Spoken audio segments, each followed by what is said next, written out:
లేనే లేదు అనేటువంటిది వైసీపీ గమనించాల్సినటువంటి అంశం. ఓకే. మెరుపుల మహేష్ గారు గుడ్ మార్నింగ్. సో ఓవరాల్గా జగన్మోహన్ రెడ్డి గారు పాదయాత్ర ద్వారా జనాల్లో ఉండాలి అంటే అరెస్ట్ అయ్యేటటువంటి సందర్భంలో జనంలో ఉంటే అరెస్ట్ ద్వారా వచ్చేటువంటి సింపతి ద్వారా 2029 ఎన్నికలు సులభం అవుతాయనేటటువంటి ఆలోచనతోనే ఆయన పాదయాత్ర చేయబోతున్నారు అనేటటువంటి మరొక వాదన కూడా వ్యక్తమవుతుంది. సో కృష్ణాంజనేయులు గారు చాలా క్లారిటీగా చెప్పారు. అంటే నాయకుడు ఎలా ఉండాలి, ఏం చేయాలి, ఏం చేస్తే బాగుంటుంది, 2019లో 2024లో ఏం జరిగింది, దానికి సంబంధించినటువంటి పాఠాలు ఏం నేర్చుకోవాలి అనే అంశాలు చాలా క్లుప్తంగా చాలా చక్కగా వారు చెప్పినటువంటి పరిస్థితి. అంటే ఏంటి జగన్మోహన్ రెడ్డి చుట్టూ కేసులు బిగుసుకుంటున్న వేళ ఈ పాదయాత్ర అనేటటువంటి ప్రచారాన్ని జనంలోకి తీసుకెళ్తే జనంలో సింపతి క్రియేట్ అయ్యి ఒకవేళ రేపు అరెస్టుల దాకా తీసుకొస్తే జగన్మోహన్ రెడ్డి పాదయాత్ర చేయబోతుంటే అరెస్ట్ చేశారు అనేటటువంటి ఒక సింపతిని క్రియేట్ చేసేటువంటి అవకాశాలు ఉన్నాయి. నిజంగా అరెస్ట్ చేసేటువంటి దమ్ము ధైర్యం అక్కడ ఉన్నటువంటి న్యాయపరంగా మీకుందా లేదా మహేష్ గారు? సార్, ముందుగా నాకు అవకాశం ఇచ్చిన ప్రైమ్ మినిస్టర్ యజమాన్యానికి అలాగే మీకు ప్యానల్ ఉన్నటువంటి ఇతర పార్టీ నాయకులందరికీ కూడా శుభోదయం తెలియజేసుకుంటూ, సార్ జగన్మోహన్ రెడ్డి గారు పాదయాత్ర చేస్తారని చెప్పి నిన్న ఖచ్చితంగా వాళ్ళ కార్యకర్తలకి ఒక ధైర్యం నింపాలనే ఉద్దేశంతో చెప్పిన స్టేట్మెంట్. వాళ్ళ పార్టీలో ఉన్నటువంటి చాలా పెద్ద నాయకుడు పెద్దిరెడ్డి రామచంద్రరెడ్డి గారేమో జమిలీ ఎలక్షన్స్ వస్తుంది, త్వరలో మనం ఎలక్షన్ లోకి వెళ్ళిపోతామని చెప్పి ఆయన ఒక మాట అంటారు.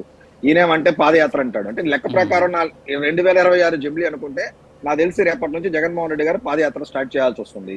సో వీళ్ళ నాయకుడికి వీళ్ళ పార్టీలో ఉన్నటువంటి సీనియర్ నాయకులకి ఇచ్చే స్టేట్మెంట్ లోనే ఎక్కడ కూడా ఒక పొంతం లేని సందర్భాన్ని మనం ఇక్కడ చూసాం. రెండోది, జగన్మోహన్ రెడ్డి గారిని ఎట్టి పరిస్థితిలో కూడా ఈ 5 సంవత్సరాలు అరెస్ట్ చేసే అవకాశమే లేదు. జగన్మోహన్ రెడ్డి గారు పాదయాత్ర చేస్తా అంటే వచ్చి అరెస్ట్ చేయడం అలాంటి పనులంతా కూడా ఏది కానీ కూటమి ప్రభుత్వం చేయదు.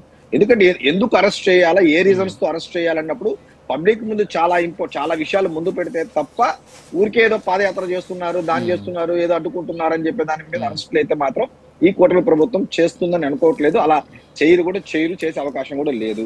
నేనేమంటానంటే జగన్మోహన్ రెడ్డి గారు జగన్మోహన్ రెడ్డి గారు 2.0 ఆల్రెడీ స్టార్ట్ చేసేసారు. ఆ 2.0 ఏంట్రా అంటే, ఏదైతే గత ప్రజలకి ఈయన ఏదో బటన్ నొక్కి ఎన్ని చేసినప్పటికి కూడా ప్రజలు ఏదైతే తీర్పు ఇచ్చారో దాంట్లో నుండి జగన్మోహన్ రెడ్డి గారు డైజెస్ట్ అయ్యి ఇంకా బయట రావట్లేదు. ఆ ఫ్రస్ట్రేషన్ జగన్మోహన్ రెడ్డి గారి కళ్ళల్లో కానీ వచ్చిన ప్రతి చేసే కార్యక్రమాల్లో కానీ వాళ్ళు చేసే మీటింగ్స్ లో కూడా కనబడుతున్న విషయం మనకు తెలుస్తుంది. ఎందుకంటే ఏదో నేను బటన్ నొక్కాను, ఇంత చేశాను, వాళ్ళకి అది ఇచ్చాను, వీళ్ళకి అది ఇచ్చాను, వీళ్ళంతా ఏమయ్యారని ఆయన స్టార్టింగ్ డేస్ లో ఉన్న ప్రెస్ మీట్స్ లో కూడా చూసాం. ఇప్పుడు కూడా జగన్ గారు 2.0 ఏంట్రా అంటే, ఈ ప్రభుత్వం చేసే మంచి ఏదైతే ఉందో, ఈ ప్రభుత్వం చేసే డెవలప్మెంట్ ఏదైతే ఉందో దాన్ని అడ్డుకోవడానికి, దాన్ని ప్రజల్లో చేర్చకుండా ఉండడానికి, ప్రజలు దాన్ని చర్చించకుండా ఉండడానికి ఆయన ఆల్రెడీ దీని మీద ఒక 1 year గా ఒక స్టోరీ అనేది స్టార్ట్ చేశారు. మీరు చూడండి, ఎవ్రీ 15 days వన్స్ ఎవరినో ఒకరిని వెళ్ళి జైల్లో పరామర్శించడము, వాళ్ళ నాయకుల్ని అరెస్ట్ అయిన తర్వాత రిలీజ్ అయిన తర్వాత పరామర్శించడము, ఆ పరామర్శ అనే పేరుతో ఒక ప్రోగ్రాం పెట్టుకోవడము, పబ్లిక్ లోకి వెళ్ళడము, అక్కడ ఇబ్బందులు గురి చేయడము, తద్వారా ఆ తర్వాత జరిగే ఒక కాన్సిక్వెన్సెస్ ని తరచూ ఇంకొక 10 రోజులు రాష్ట్ర ప్రజలు చర్చించాలనే ఉద్దేశంతో ఇది మనం కంటిన్యూగా చూస్తున్నాం. ఒక రాప్తాడ్ ఇన్సిడెంట్ నుంచి మన సత్తెనపల్లి ఇన్సిడెంట్ వరకు ఇప్పుడు నాకు తెలిసి వల్లభనేని వంశీ గారు నాకు తెలిసి 2 days లో రిలీజ్ కాబోతారు.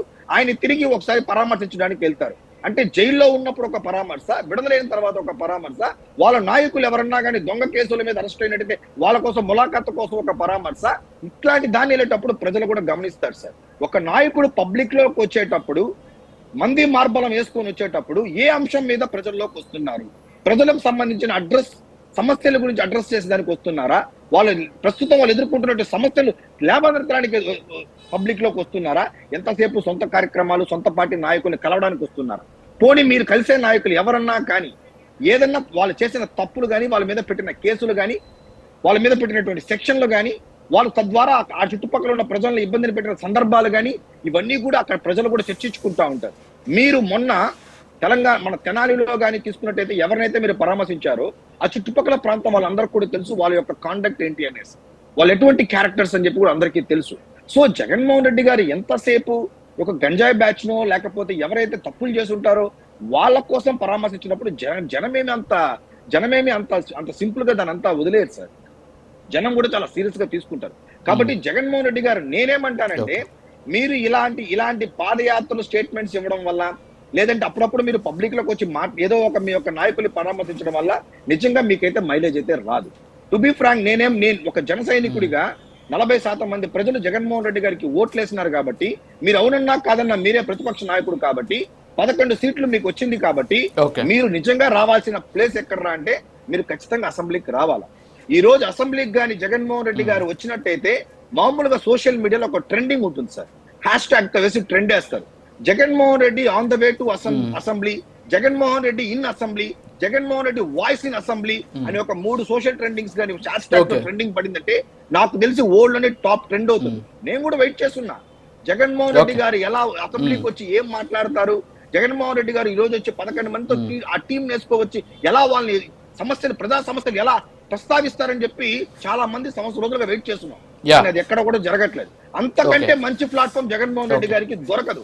ఈ పాదయాత్రలు, ఈ పరామర్శలు అంతా నాకు తెలిసి నాట్ ఈవెన్ 2% మైలేజ్ కూడా జగన్మోహన్ రెడ్డి గారికి రాదు.